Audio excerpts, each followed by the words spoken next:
requires proof that another person was actually incited before criminal liability. Senator Judge Erwin Tulfo asked why the NBI considered the respondent's statements to constitute inciting to sedition rather than mere propaganda for protected political speech. Senator Judge Pia Cayetano explored the legal appreciation of fear in the offense of grave threats, asking whether fear must be experienced by the intended victim or whether public perception is sufficient, and at what point a warning legally transforms into a criminal threat. Theme number 2, reliability, credibility, and evidentiary weight of the NBI's evidence. Several senator judges focus on the credibility of the witness and the reliability of the evidence relied upon by the NBI. Senator Judge Risa Ontiveros asked the witness to explain the evidentiary significance and weight accorded by the NBI to admissions against interest in establishing criminal liability and in determining whether sufficient evidence exists to support the filing of charges.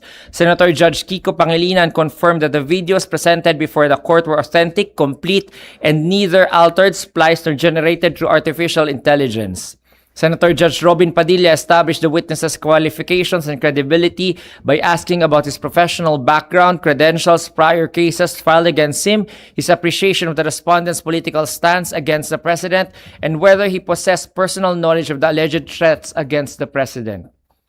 Theme number 3, scope, fairness, and thoroughness of the NBI investigation. Several senator judges scrutinized whether the investigation was conducted comprehensively, consistently, and without selective treatment. Senate President Sherwin Gatchalian asked whether investigators identified any persons who actually believed the respondent's statements and whether media personalities interviewed by the NBI themselves believed the alleged threats.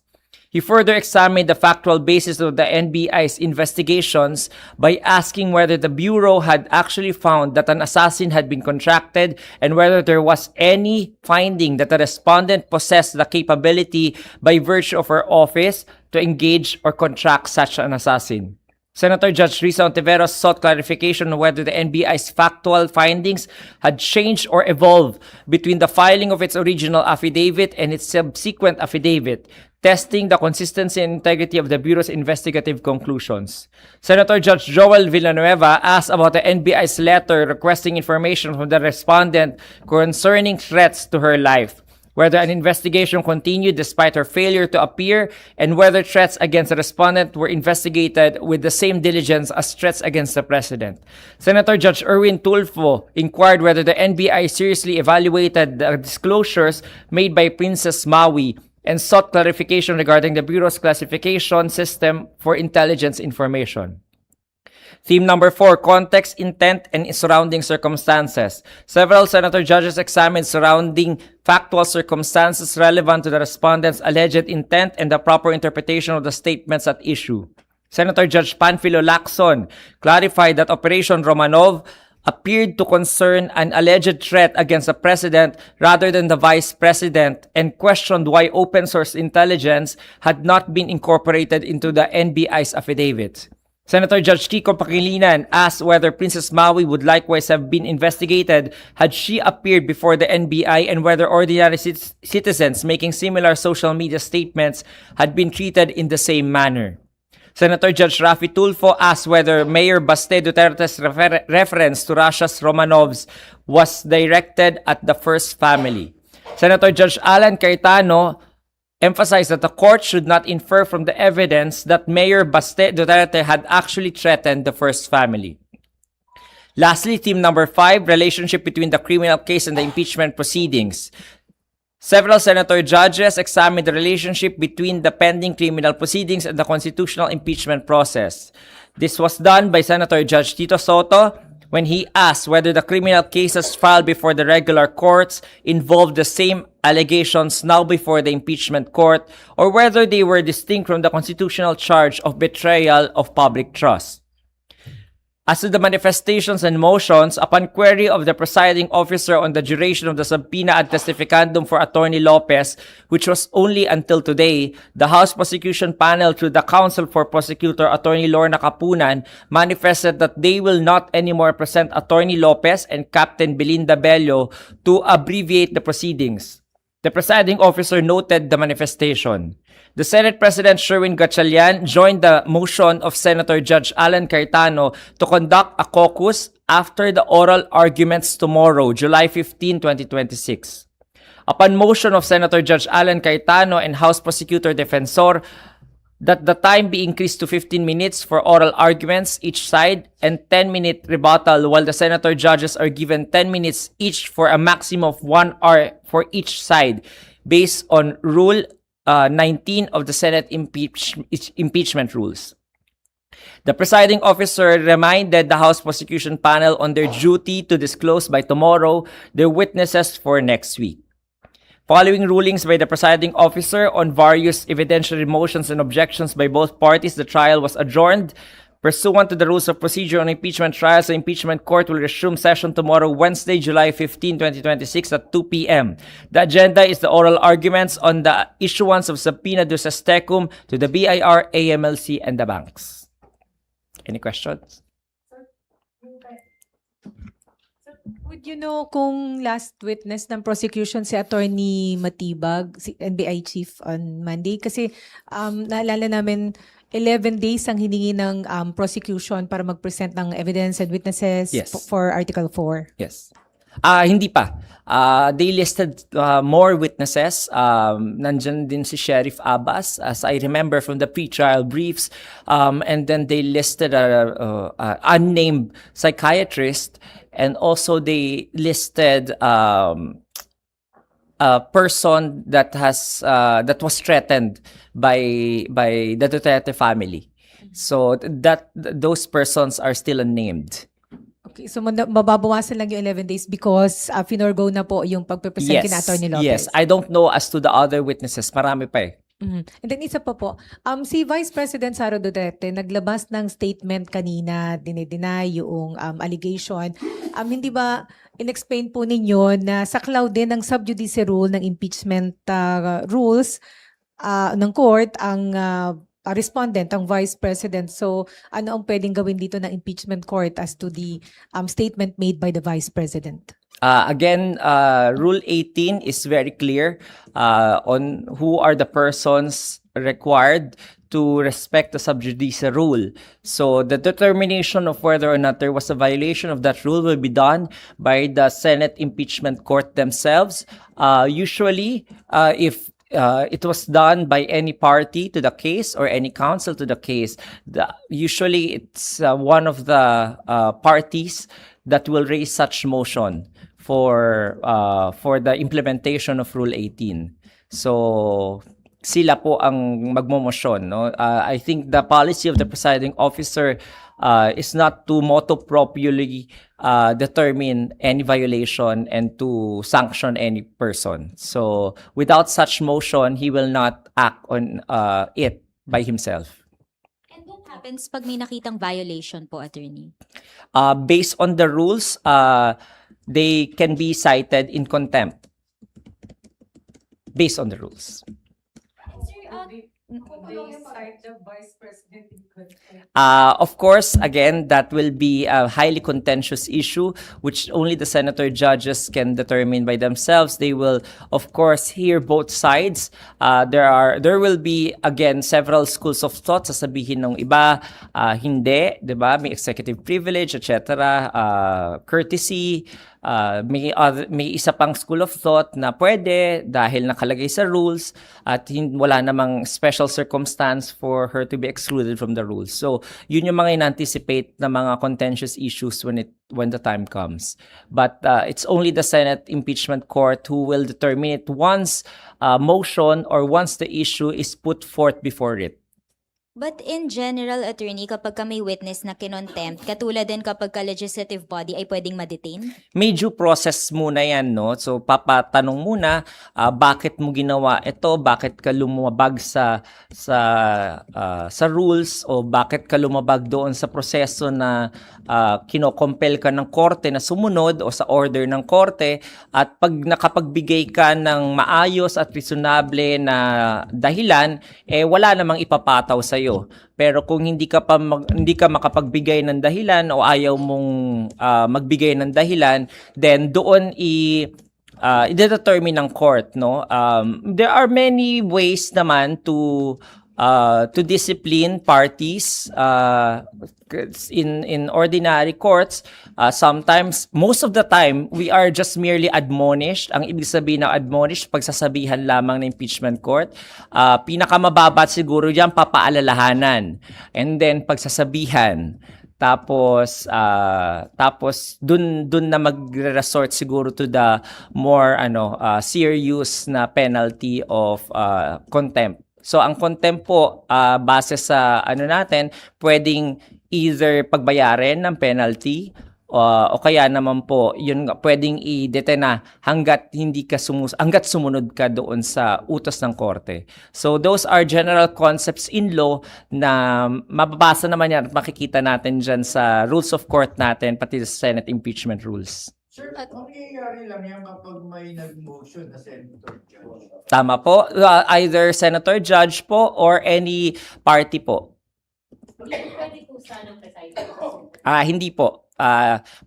Of course, pwede if the matter is brought forth before him or it was done in front of him, in front of the court. Kunwari, yan yung mga instances na parang sinasabing tumigil ka na magsalita tapos hindi ka tumitigil magsalita. So by obvious reason, the presiding officer would have to rule na you are in direct contempt of court because hindi ka sumusunod sa akin eh. So yun, as a matter of example lang. Attorney, yung sa tig 15 minutes po sa oral arguments, is that per request or 15 minutes total both request for subpoena ng bank tsaka tax records? Kanina hindi pa malinaw, no, kasi nga ang ruling ng presiding officer jointly na siya. So kasama na pareho 'yon na pag-uusapan kasi may mga joint issues sila doon. Pero nagre-raise nga ng si Senator Judge Alan Cayetano na ito ay different laws ang involved. So, I think pag-uusapan pa nila finally after the caucus kung ilang oras. But the determination of the presiding officer earlier is to give them 15 minutes and then 10 minutes per senator judge. Basta ang overall niyan is 1 hour. Kasi yun yung nakalagay sa rules. But of course, sabi niya kanina, he's open to discussing it after the caucus, after they hear the parties already, the oral arguments. Sir, clear na po ba na bukas din magkakaroon ng decision o after pa ng caucus, pag-uusapan nila sa caucus? Bukas na talaga magkakaroon ng desisyon after the caucus. So of course, the caucus will have to consider kung ano yung sinabi sa oral arguments. And at the same time, we'll have to consider the points of view of each of the senator judges. So that's why after the caucus, that's the time they will determine amongst themselves if they will go with the presiding officer's time limitation imposition, or they will have to extend or shorten it dun for the senator judges themselves. Sir, attorney, pengi lang po ng picture kung paano yung magiging takbo ng oral arguments. Kala ko picture ko. Pwede rin, sir. Paano po yung magiging takbo ng oral arguments bukas? Okay, so both parties will present their main position, no? The prosecution because sila po yung nagre-request ng subpoena at yung depensa naman po dahil sila yung kumukontra sa subpoena. Pag nasabi na po nung dalawang primary speakers yung kanilang position, babalik po doon sa prosecution para naman i-rebut yung sinabi naman nung depensa. So yung sa rebuttal ang tawag po, 10 minutes po yung rebuttal, 15 minutes yung main position. And then pagkatapos po ng prosecution ng 10 minutes niya na rebuttal, babalik naman po sa depensa para naman mag-rebut siya doon sa rebuttal nung prosecution. So ganun, parang debate po yung format. Tapos pwede po sumingit doon anytime yung mga senator judges or after pa nung rebuttals? After po ng rebuttals, after ng pareho nilang oral arguments, doon po magko-caucus, and only after the caucus will the senator judges are allowed to argue or even ask questions regarding the issue. Thank you po. Attorney, may explanation po ba ang House bakit gusto na lang ipasabpina itong bank records tas yung BIR box given na nasa huling articles pa yung Article 2? Nasa pinakahuli siya sa... Wala naman sinabi yung BIR dun sa request nila for subpoena. As a matter of right, they have the right to ask for that compulsory process. So I think gusto lang nilang maaga masettle yung issue kasi nga nagkaroon ng issue dun sa BIR box. So mas mabuti nang maaga nilang na ibigay sa korte para at least medyo ma-lessen na rin yung burden on the impeachment court regarding these certain issues. And then sabi po kanina ni Senator Judge Chis Escudero, pwede po daw i-up ng prosecution ng Article 2? Pwede na siyang sumunod dito sa ano? Okay lang Yes. po ba yun? Pwede po ba yun? Yes, because under sa Supreme Court decisions, the prosecution has the right to determine how they will present their case. And also, by parity of reasoning, the defense will also have that same right on how they will present their case dun sa sequencing. Kaya nung una pa lang, pinayagan na sila doon sa unang request nila for the sequence to be jumbled na hindi siya sequential because of that same Supreme Court decision of Tanenge. Sir, di ba po Monday nag-submit ng kanilang memorandum ang prosecution and defense tungkol dun sa subpoena for the bank and tax documents. So ibig sabihin kaya may oral argument because nag-oppose ang defense panel. Tama po ba? Pwede ba kami makahingi ng gist kung anong laman ng memorandum nila? Particularly po ng defense panel. Basically, ang arguments po against the issuance of the subpoena, which they have always argued since the time na nag-answer po sila, pati sa pre-trial brief nila, sinabi na po ng depensa na as to the BIR records, covered daw ng confidentiality yon na absolute yung Section 270 of the tax code na if the matter is walang exception ang impeachment doon sa BIR records na yon. Second, ang objection nila is to the term of the ITRs and the tax records that is being asked, nakasama yung mga years na bago pa man naging yung vice presidente, bago siya naging impeachable officer. Tapos data privacy violation at saka dun sa mga 22 business interests, yung separate juridical entity of the corporations na hindi pwedeng ipasabpina yon kasi they are not parties to this case dahil sila ay iba yung identity ng korporasyon doon sa mga stockholders. So yun yung some of the arguments that I remember from the memorandum. Okay, thank you, Attorney. So tomorrow po, walang witness, oral argument lang talaga and decision doon sa pagpapasabpina sa bank and tax records? Tama po, yun lang po. Attorney, sorry. If may karoon na po ng decision tomorrow regarding nga dun sa pagsasapina ng records, speculative lang, can still any team pa rin ba file sa Supreme Court, kunyari TRO, regarding that decision that will be made tomorrow? Is it still possible or Supreme na yung mangyayaring pagdedesisyon bukas? Actually, there's two schools of thought. May mga strict constitutionalists, yung mga textual constitutionalists, they say that it is only the Senate as a impeachment court who has the sole power to try and decide. So any matters regarding the trial is within the powers only of the Senate and cannot be reviewed by the court. There is another school of thought, yung mga liberal constitutionalists would argue that the impeachment proceedings is not outside of the judicial power of the court to determine whether a grave abuse of discretion resulting to lack or excess of jurisdiction na pwedeng tingnan ng korte at i-review. So, dalawang nagtutunggali ang school of thought. Hindi pa natin alam kung ano yung mananaig.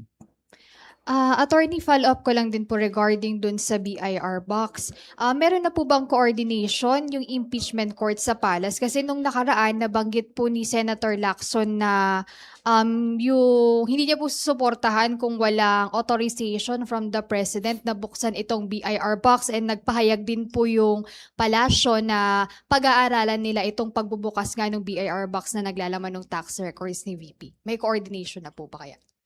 Wala kaming naririnig regarding that because it is not the impeachment court's duty na makipag-coordinate sa palasyo.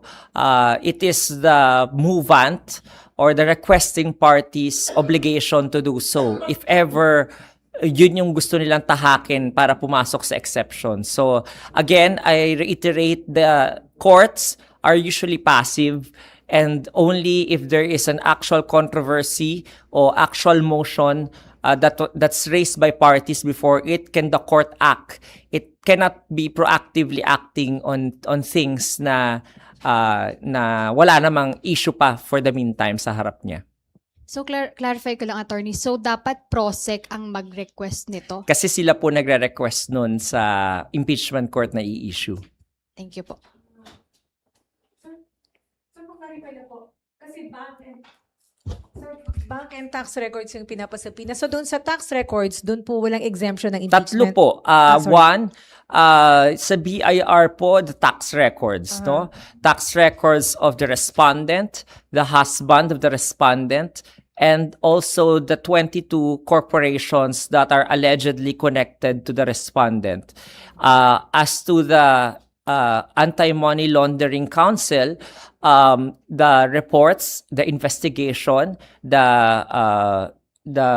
STRs, also suspicious transaction reports, and all other work product of the AMLC as regard to the respondent, the husband of the respondent, and the 22 business corporations as well.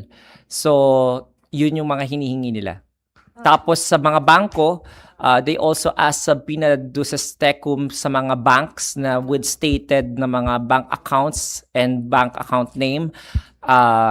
Directly yun na i-issue sa bank. So tatlong subpoena, tatlong chunk of subpoena halos yung makikita natin ipapa-issue. Ay no po. So yung ang walang exemption po sa impeachment ay yung tax records. Tama po ba? Pero yung mga bank Section records... 270, sinasabi po ng depensa na confidential po yun.